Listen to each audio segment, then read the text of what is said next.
So now in the recent video, I went on the trip with that electric airplane, right? So that was pretty cool. But you know, I have no clue about how airplanes work, like small airplanes. And I think many viewers also don't know much about them. Like some people commented that that electric airplane was noisy, and well, you know, I want to know how noisy typical small airplane is. And I just happen to have a friend, Thomas here. He's a Tesla fan for a long time, but now okay, short story. He sold his Tesla and he bought an airplane. And he's driving a Leaf. But anyway, so this is your airplane, right? Yep, it is. So I traded the Tesla for a Cessna. So I don't need that range anymore. Actually, I'm flying around where I need to go. Yes, and you were probably, I mean, did you like the video? Yeah, really. Of course, I'm an aviator, so I have to like it. It's my subject. But so you want to show me the pre-flight, what do you call it? Pre-flight inspection. Okay, the pre-flight inspection. Because it's more complicated. Yeah, we have to do something about the fuel as well, check the compression in the engine. We have to do an engine test actually, and ignition test to watch the parameters on the engine instruments. We also have to do oil, of course, and things like that, which you don't need to do on an electric plane. The rest of it, checking the rudder and things, would be the same. Okay. But there are some parts only for the engine, so we will check it now. Well, let's get started then. Yeah. The first thing I do is actually I need a little helper. Okay. Because I need to get on top of the wing in order to check the fuel amount manually. We can't trust the measurements because it's critical to have enough fuel for a flight. Oh. And as you need enough charge for electric plane. Okay. So I have a very old style dipstick. Oh, okay. And I'm going to dip check it. Right, so you have to check the fuel. So I mean, the electric plane, he looked at the state of charge. Okay, 100% good. Yeah. I could do that, of course, but it's not allowed to trust the measurement instruments. Okay. And they are very easy. They only are like a floating, same like in a car actually. Okay. Remove this. Remove safety cup. This is also a thing that only related to fuel planes, because it's protecting from rainfall if it's parked outside. I'm going to stick the dip down, thumb, and we have 575. Check one more time. Still 575. Check one more time. 575. What is 575? It's a number less than 9.5, which is my full fuel tank, and it's stated in my pilot owner handbook how much it is. So I have to check in the paper how much this means in liters. Okay. In top of my mind, I think that this means like 70 or 80 liters on this side. We have a second fuel tank to check as well, which we're going to do now.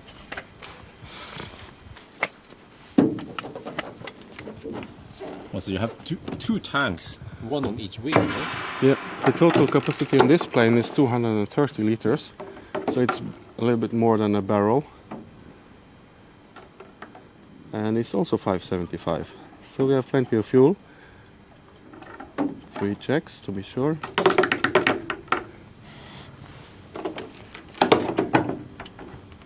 Now I know that nobody stole the fuel, and this is one of the reasons I can't check the logbooks as well. I parked it, let's say, with 130 liters. I should assume it's still 130 liters, but never trust something, because when you're up there, it's too late to regret what you did and what you didn't check. No. What we're doing now is a fuel drainage test to inspect for water in the fuel tanks. This point is the lowest tank point, and any water would fall down to the draining point here. And there is water. Maybe a bit hard to see on the video, but there is water. Because the plane has been parked outside, and also because the breathing will open for air to be trapped inside, and the air will condense when it gets colder and reach the dew point. The aircraft has 2 fuel tanks, one in each wings, we have to drain both sides.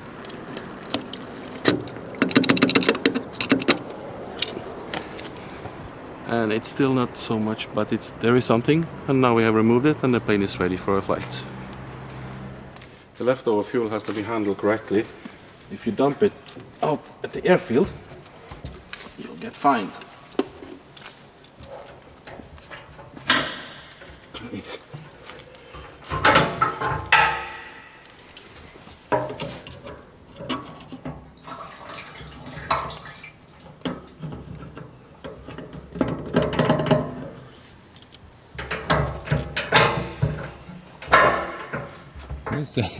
No, seeing you here it reminds me of James May when he in one of the episodes he was going to fly. Yeah, Yeah. I know you saw that one. No, I can't remember that one. I think Jeremy Clarkson or whoever just drove a car, and then James May was still checking his airplane. Yeah, he spent a lot of time checking it. Alright. Check the dipstick as well. Okay, what's this? Oil level. Oh yeah, okay, oil level, engine oil. Okay. And it's about 7 liters, which is good. I'm happy with that. A small visual inspection. Nothing wrong here. Now we're going to do a compression test. First I'm going to leave the stuff.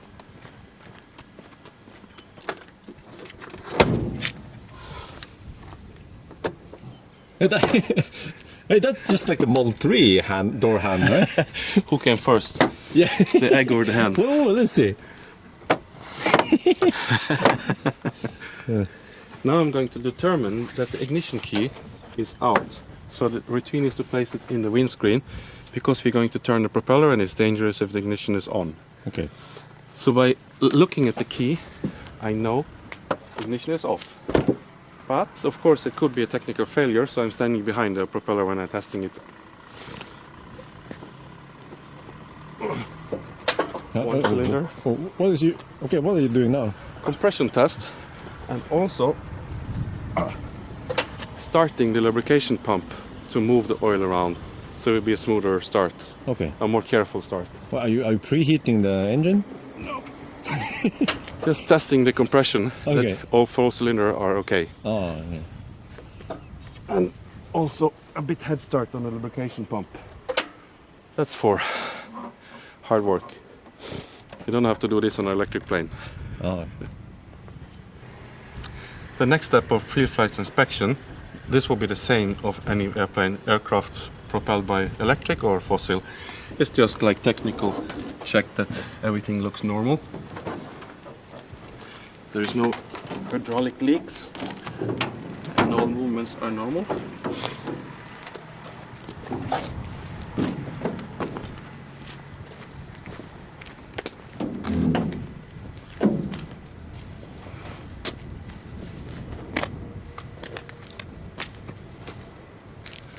This little pipe is the breather pipe for the fuel tank.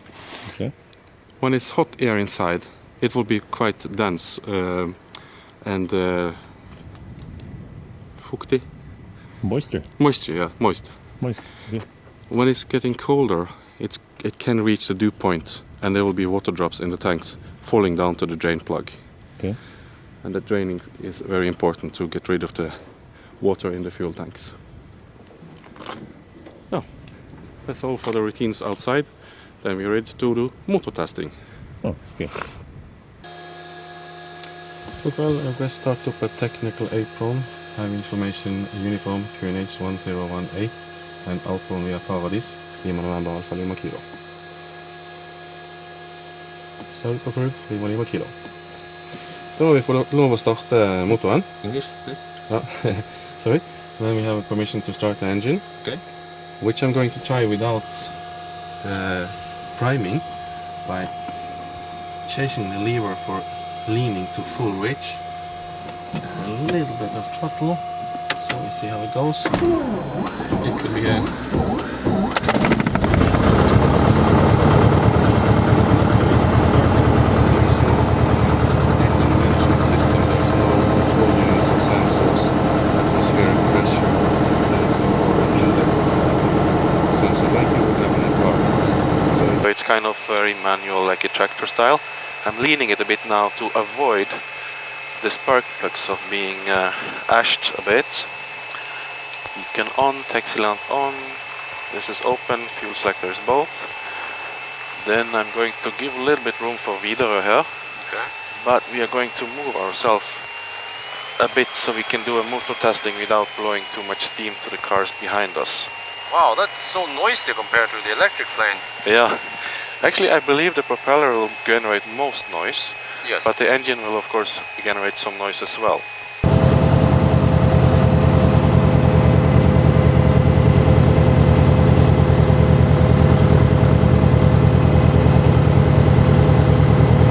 So we are out of the way for the cars and for Widerøe. So I'm going to do now an engine test on 1800 RPM. Full reach. Scanner 4196, taxi. I have 1008 and I'm cutting down to the right side of ignition. I have a drop. I go back to both sides. I have a raise. Go to the left. I have a drop. I go to both sides. Vacuum power is okay. Oil pressure is okay. Charging is okay. Exhaust gas temperature okay. My oil pressure okay. Fuel flow okay. Oil temperature is starting. Cylinder head temperature is starting. Then I'm going to twist the propeller pitch to see that it is working. And that's working. Then I'm going to do the idle test to see that the engine is idling. Okay, and it is. So engine test is complete.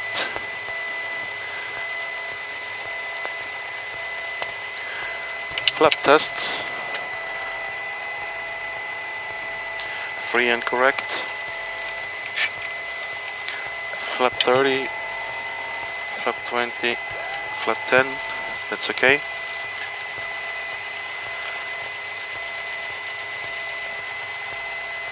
So you hear a little bit noise. Is that from the end? No, actually it is from a beacon. It has to be on whether the propeller is running to warn people that there is a moving propeller in the area. Be careful, don't walk in front of this plane. So then the next step would be to we need a radar code, which I'm going to ask for now. As soon as the radio channel is free. 6,000 feet and squawk 5312. Cleared Kjevik via Tuxil 3 Delta departure, 6,000 feet, squawk 5312, Widerøe 97 Echo. Scandinavian 496, 1 airborne to departure, wind 330 at 7 knots, runway 35 clear takeoff. Go clear. Clear takeoff 35 and airborne over to departure, high frequency. Request clearance, Lima Lima Kilo. Lima Kilo, clear VFR, to leave controls on via Paradise, 1,500 feet and below, squawk 5157. Clear to leave controls on via Paradise 1,500 feet or below and squawk 5157 Lima Lima Kilo and request taxi. Lima Lima Kilo correct and taxi via Juliet, Whiskey, Charlie and Yankee for holding point 35. Taxi Juliet, Whiskey, Charlie and Yankee to holding point 35 Lima Lima Kilo. So we have permission to enter the taxiway. Okay. So we start with taxi light on.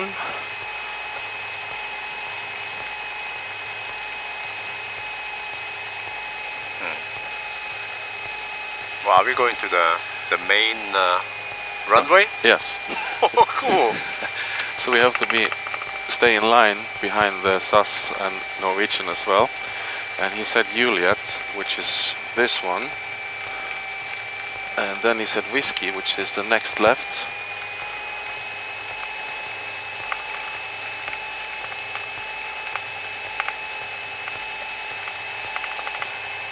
So that's a throttle there, huh? Yeah, correct. Okay. And the pedals are actually controlling the nose wheel steering. And the top pedals, they are the brake calipers. And then he said Charlie to the right, which is this one.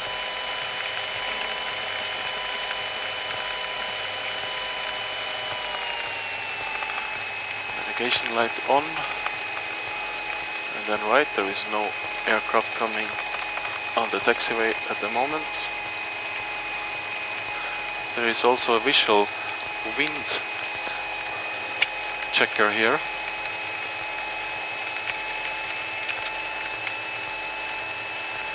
And then we are left turning to Yankee.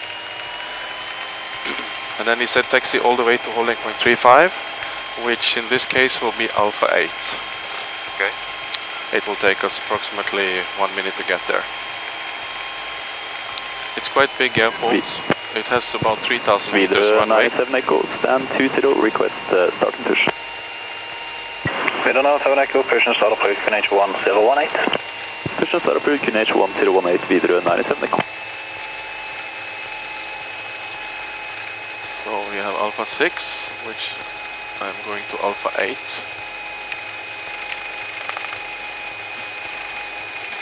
Pleasant Tower, helicopter Lima November, Oscar Zulu, Foxtrot, good evening. Lima November, Oscar Zulu, Foxtrot, go fram. Lima November, Oscar Zulu, Foxtrot, parked outside. Fuel pump request start up for VFR flight to Barensøy via Karland. Lima Zulu, Foxtrot, start on route, QNH 1018. The next one will be Alpha 8. QNH 1018, Lima Zulu, Foxtrot. Power go kväll, Shuttle 636, left 35. Shuttle 636, go kväll. Lima Kilo, ready for departure. Ready for departure, Lima Kilo. Lima Kilo, Alpha 8, line up runway 35. Line up runway 35, Lima Kilo. Then we have permission to enter the runway, but not for a takeoff, just to enter it. Line up and wait. Alright. Then I have 10 degrees flap, I have full reach on the engine, I have full fine pitch on the propeller. Landing lights is on. And everything looks good. We are ready. Squawk code is set. QNH is set. There is no landing plane. Lima Kilo, wind 330 degrees, 8 knots, runway 35, clear for takeoff, right turn. Runway 35, clear for takeoff with the right turn. Lima Kilo. Then we have permission to go. Oh, okay. Carefully push the throttle. We're just hammer it. Yeah. Now we have to reach at least 55 knots before we can rotate, which we now have 50 at this moment. 55, and we can rotate. And we are up in the air. It's quite quick takeoff. Wow. We need only 10% of this runway, even less. The RPM is quite high at the moment. I'm going to keep it there until we have retracted the gears. Okay. Which I'm going to wait a little bit. 636, wind 330 degrees, 7 knots, so runway 35, dead left. 35, dead left, so 636. Then we have gear up.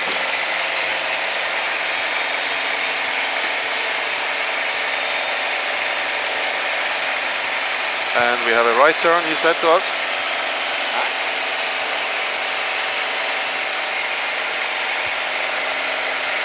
Flap up, landing light off, taxi light off. And we are going to reduce the power till we have a green arc in the manifold pressure. And we're going to reduce the RPM with the propeller twisting. And we're going to reduce the mixture of petrol until we have a green arch. Videre 97 Echo, request. For the moment that's okay. Videre 97 Echo, taxi Mike Golf Yankee, holding point 35. Taxi Mike Golf Yankee, holding point 35, videre 97 Echo. Wow. It's almost raining in Bergen again. Yeah, actually it's quite bad conditions at the moment, so we are going to make a very quick one. Alright. Because I see that there is visibility problems coming up. Okay. And then we're going to reduce it even more, down to 2300 RPM. I'm reducing it by changing the gear kind of, because now the propeller is twisted to a more not so fine pitch. So the effect is that we have less RPM. Okay. I'm also reducing the throttle to cruise speed, and I have reduced also the mixture, the fuel flow. I'm monitoring now the exhaust gas temperature, that the mixture is within the limits which I was asking for. This sounds very complicated. Yeah, it is. Yeah. It's a lot to do. The next step is to check the cylinder head temperature, that's also healthy, and the oil temperature, and the oil pressure. And this is to be done every 5 minutes to have scanning of the engine instruments.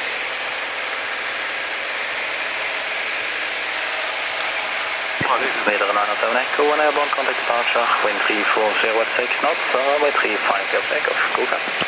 Runway 35 clear takeoff, approach for neighborhood, Leader 907 But Echo. I get the impression that it's noisier on this plane.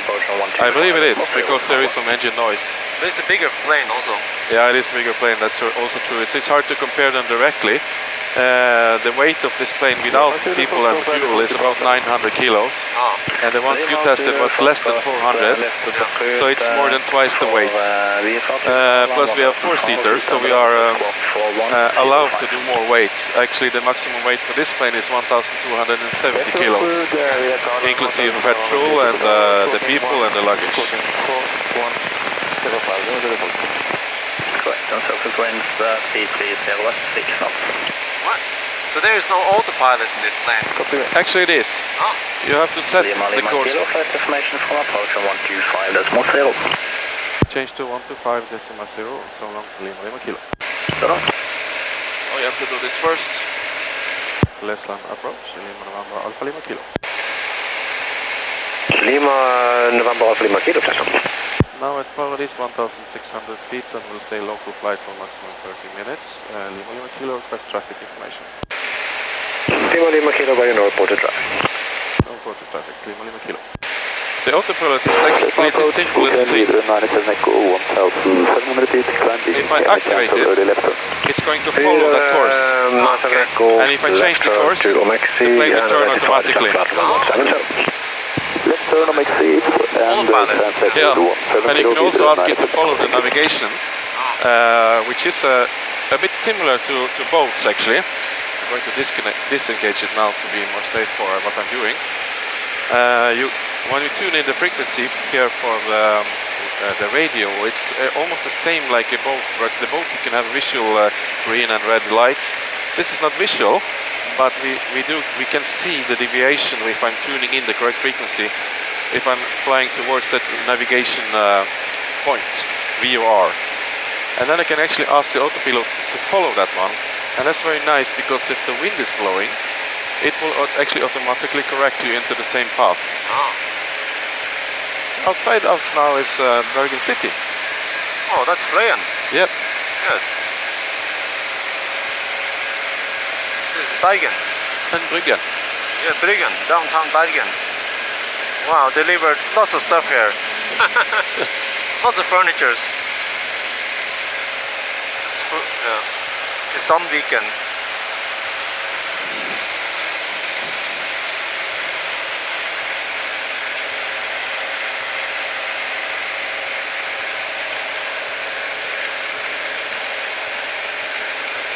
I'm going to double check the cruise checklist. Gear is up, check. Flap is up, check. Throttle is set, check. Mixture is check. Cold flap, you can close it. Landing light is off. And engine instruments normal. Exhaust gas temperature is normal. Cylinder head temperature is normal. Fuel flow, oil temperature, oil pressure, charging, vacuum power.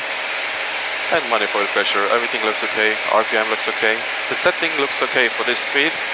We are now cruising at 115 knots, which is approximately 200 kilometers per hour. Yeah. The normal cruising speed for this airplane is approximately 125, and the maximum speed is 175 knots. It's the same measurement as in the boat.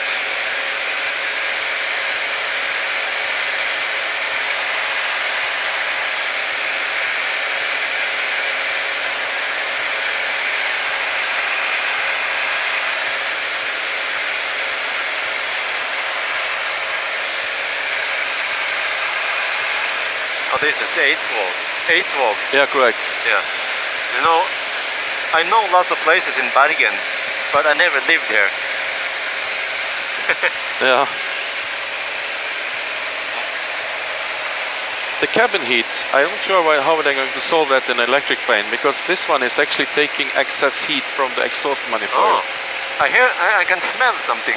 Yeah, because it's not been used for a while. Since it's been summer, it's been off for a while. So it, alright. Pleasant radar helicopter, Lima November, Oscar Zulu, Foxtrot, good evening. Lima November, Oscar Zulu, Foxtrot, good evening. Lima November, Oscar Zulu, Foxtrot, Going to ask clearance to climb a bit over the Fløyen and the Ulriken. Lima Zulu, Foxtrot, where you Actually, it's not a good idea because the cloud base is so low. Speed on 97, full contact, normal 120.65. Control 120.65, videre nærheten Echo. We are overhead Åsane. Yes. You can see IKEA as a kind of recognizable part. Oh, that's big one, yeah. Oh man. Meatballs. Normally, guys don't like to go there, and girls do. Yeah. But today I spoke to a girl and she's told me going to IKEA and said, "Oh, good for you, girl." No, I hate it too. It's not only guys.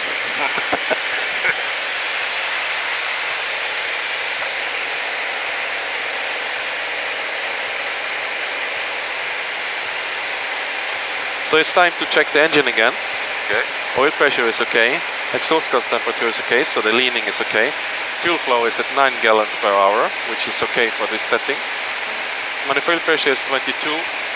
RPM is 23. Cylinder head temperature looks good. Parking power is still okay. Yeah. So how often do you have to check the engine? It has to be checked every 50 minutes. That's the recommendation. Okay. And you can actually on this flight up there is a timer function to remind you about that. Oh.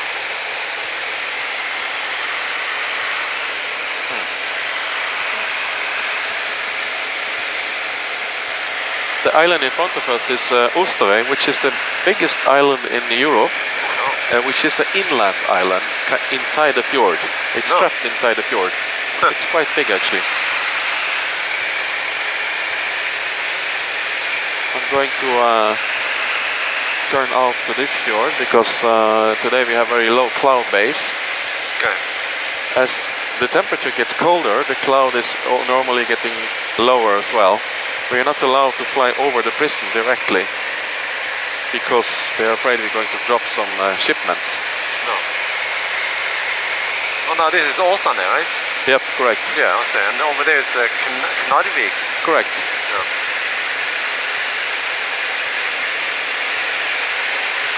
So at the moment we have 128 knots, which is like, what's that, 240 or 30 kilometers per hour. Yeah.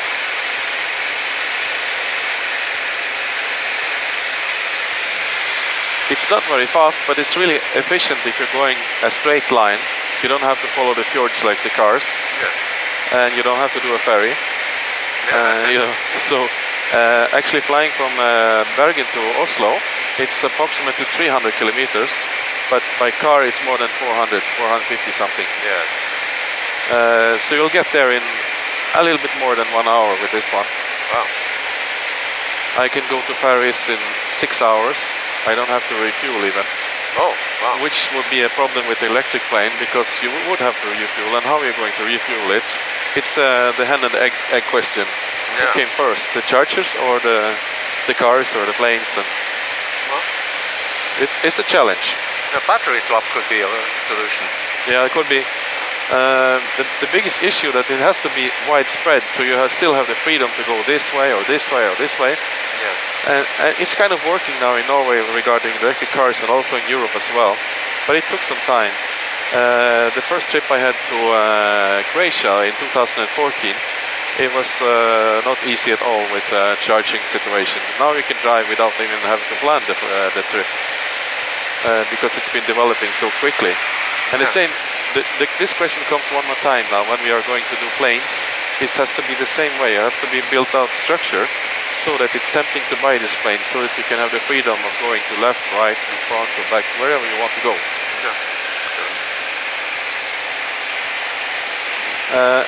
which I'm actually more afraid of development of that than development of the batteries and the planes. Okay. Because the planes which keep the battery density, it will keep developing.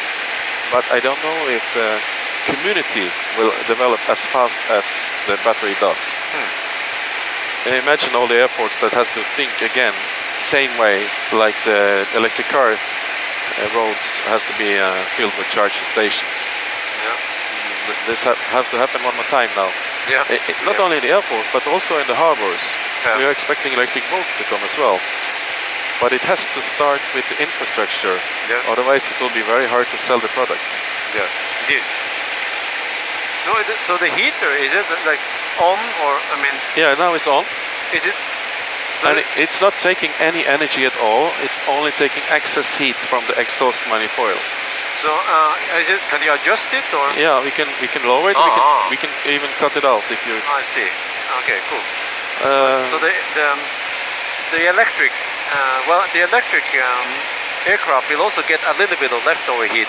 Yeah, but I don't think it's sufficient for a short ride. You remember that the range of the one you tried is very short, so it doesn't have a long time heating possibility, and the efficiency is really high. Yes, yeah, that's a problem.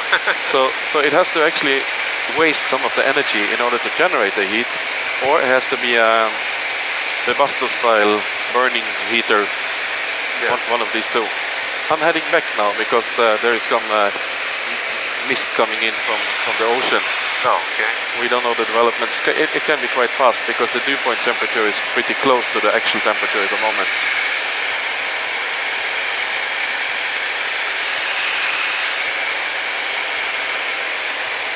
Lima Kilo, intention returning via Sandviken to control zone. Lima Kilo, contact tower 119. Contact tower 119. So on, Lima Kilo.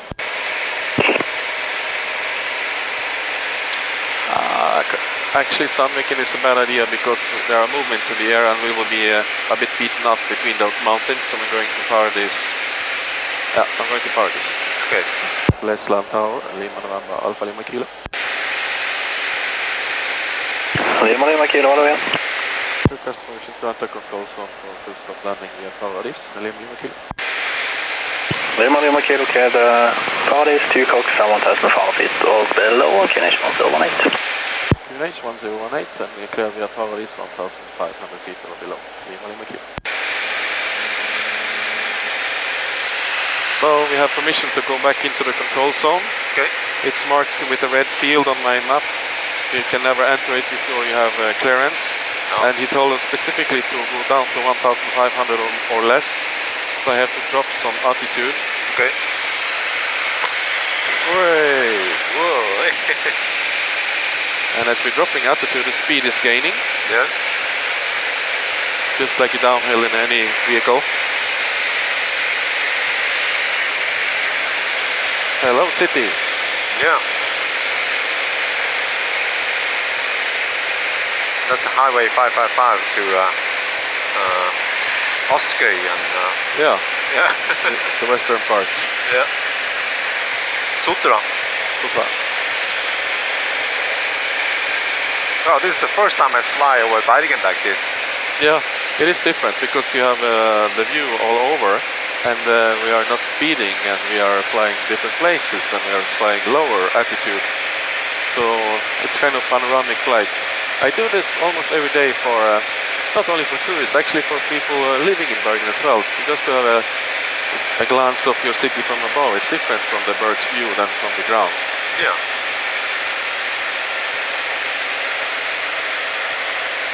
And I have to report when I get to Paradis, which is the castle there. Okay. King's Castle in the beginning of the water. Yeah. Over there, right? The white. Yeah.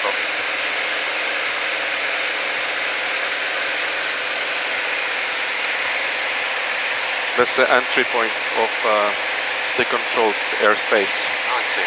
We have 1,500, so we are prepared. But we can do some more preparation. And then I have to talk to him first. Lima Kilo Paradis. Lima Kilo. We're going to do the landing checklist. Autopilot is off, check. Fuel selector, both, check. Magnetos for ignition, both, check. My seatbelt is okay, your seatbelt is okay. Good. Landing light, cold flap open. Landing light on. And then we can wait a little bit to lower the gears till we're getting closer. But we're kind of ready for landing almost.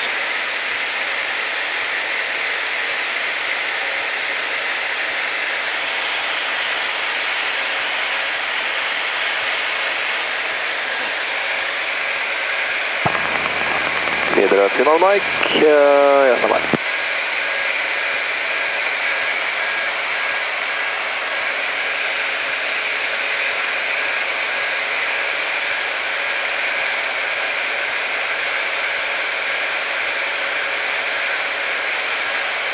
Okay, then I'm going to try to lower my speed.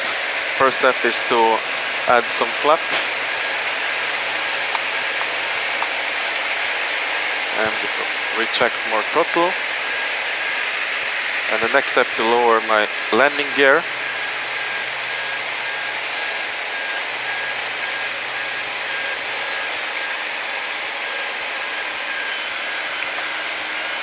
Lima Kilo, clear to final 35. Clear to final runway 35, Lima Kilo. That's good. They didn't put holding to us. We have clearance to go directly to final for runway 35, which is the runway pointing to the north. Okay. Because the headwind is approximately from the north.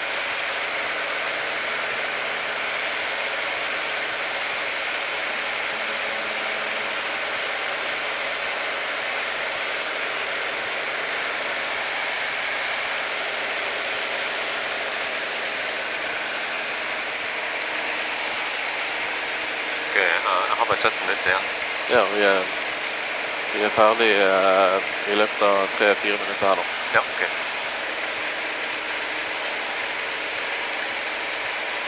So, landing checklist, we have flap, we have gears, we can drop the throttle, we can go to fine pitch, we can go to full reach, so we are ready for eventually a go-round if we need it. Lima Kilo, wind 330 degrees, 7 knots, runway 35, clear to land.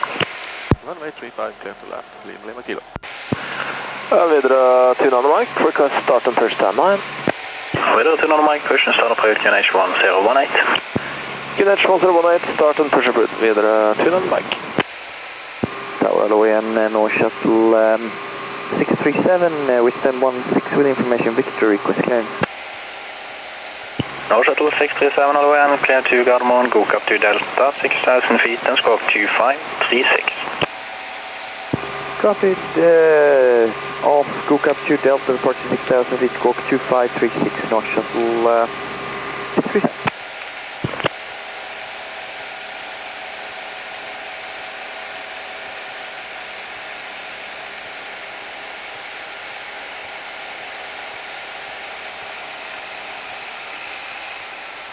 Flap 20.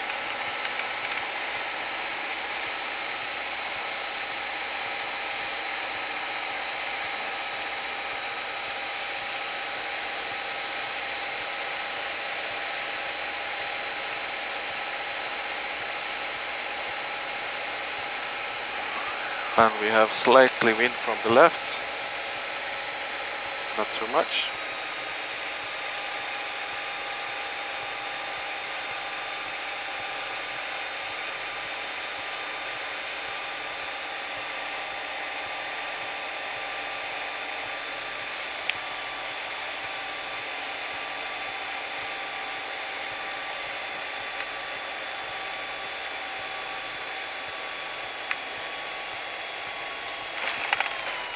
And we are down.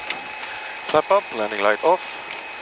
Leaning, remember, this is not something you have to do with the electric plane, but we do it to prevent the spark plugs from becoming a black. Lima Kilo, first right and taxi into parking. First right and taxi to parking, Lima Kilo. So landing checklist to complete, flap is up, leaning has been done, landing light is off, taxi light is still on, and we can kill the strobe light as well.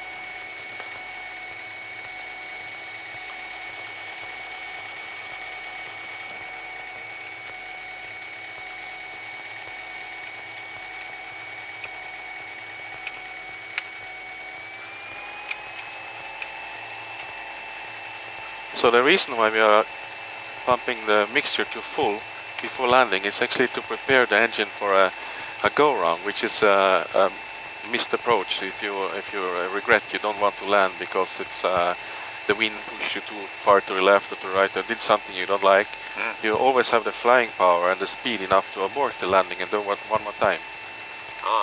So, but then you have to prepare the propeller pitch, so the RPM is available for maximum performance, and the mixture. And this one we didn't talk about. It's actually a cold flap. It's extra cooling provided to the engine, and it's only necessary when you have a takeoff or a climb. So during normal cruise, it's been shut down to in order to not overcool the engine. And overcooling is a problem because if you're descending from a high height, you want to descend with less throttle power, but you can't. You actually have to keep it pumping in order to keep the heat up, because overcooling is more damaging to the engine than you can. But that sounds very complicated. It is. Is it? Okay. Is it simpler with electric? Absolutely, because you're actually going to regenerate when you're descending instead of spending. I'm spending power on descending, and it's more complicated than it sounds, because sometimes the air mass is in the move, it's a turbulence, and you have to keep the speed limits in the safe area where it can take all these movements from the air mass and the bumps, the waves, just like on the sea. But if I'm descending with power, I'm going to soon be overspeeding that limit. So I have to descend very long time in advance. So if I'm flying from Molde to Bergen, I have to start descending in Flora, because I need a very slow descent, because the speed is so high, because I need to keep up the heat. Vidare till on mic, request taxi. Vidare till on mic, taxi Whiskey Hotel, holding point 35. Taxi Whiskey Hotel, holding point runway 35, vidare till on. VFR, we are finished, we can go back to standard. I can kill the GPS, I can kill this one, I can kill this one. And now the next step is when we're killing the engine, to prevent the electronic parts to be damaged from over or under voltage. We are killing them before we're killing the engine. Okay. So off with this one now. This is the radar communication thing transponder. And goodbye to the tower guy too.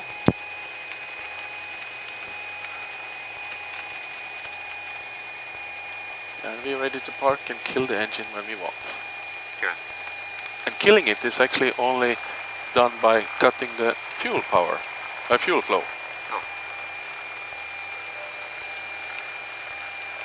Kill.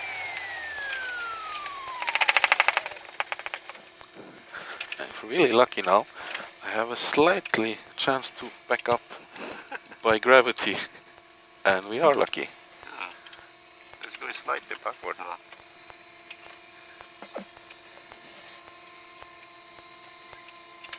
Because normally, you can't reverse the propeller. No.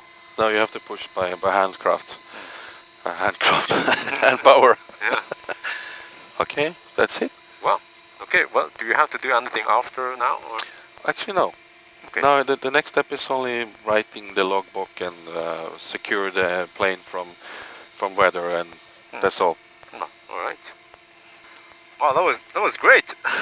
You know, to experience how it is to. Well, it's a slightly larger aircraft, but fossil. It's old style, and everything is kind of manual, besides the autopiloto. Yeah. But everything regarding the engine is manual. And the leaning, I didn't tell you that, but when you're going up to high altitude, we have to lean in order to compensate for the less dense air. Oh yes. And imagine that the air around us contains only 21% oxygen. Okay. So 79% of the air mass is useless for the engine. So the piston has to be quite big just to drag all those 79% in all the time. The waste as well, together with the oxygen. It's actually working only on the oxygen. So everything else is waste. But so when we went like high up in the sky, did you have like less power? Yeah, now today we were flying quite low because the cloud base was so low. Yeah. But let's say we went to 10,000 feet. Yeah. Then we have 30% less dense air, which means 30% less power. Oh, And whoa. this problem you don't have in an electric plane. Yeah. And of course, the wings also generate less lift, so you're getting it to the point that the engine power is not enough to climb anymore. So the maximum altitude for this airplane is 17,600 feet, which Okay. is, how much is that, like 6,000 meters or something like that? Yeah. But if you had an electric plane, it could maybe climb higher, because it doesn't lose that much engine power.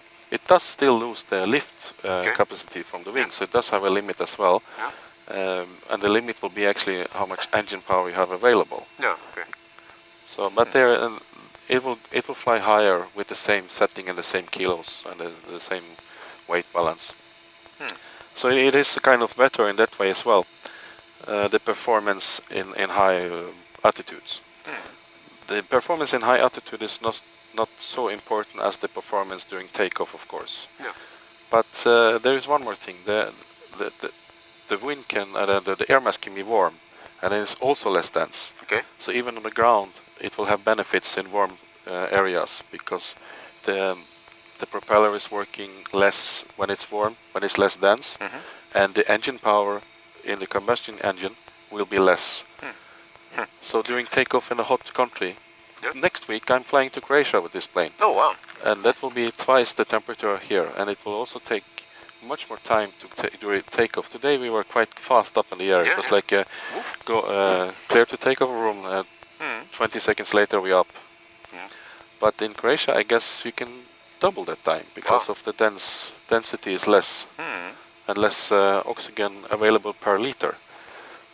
1 kilo air mass on the ground, the sea level, is 1,200 liters. Okay. But if you then deduct 30% in 10,000 feet, it will be, how much is that? Much less. It will be 1,700 liters for 1 kilo of air mass. Oh, okay. Well, I think that's enough aircraft stuff for me today. Yeah. But all right. Thank you so much for the trip again. It was interesting. My pleasure. Yeah, I hope it was interesting for you guys also. Yes. So I think that's it for now. Thank you guys for watching, and talk to you later.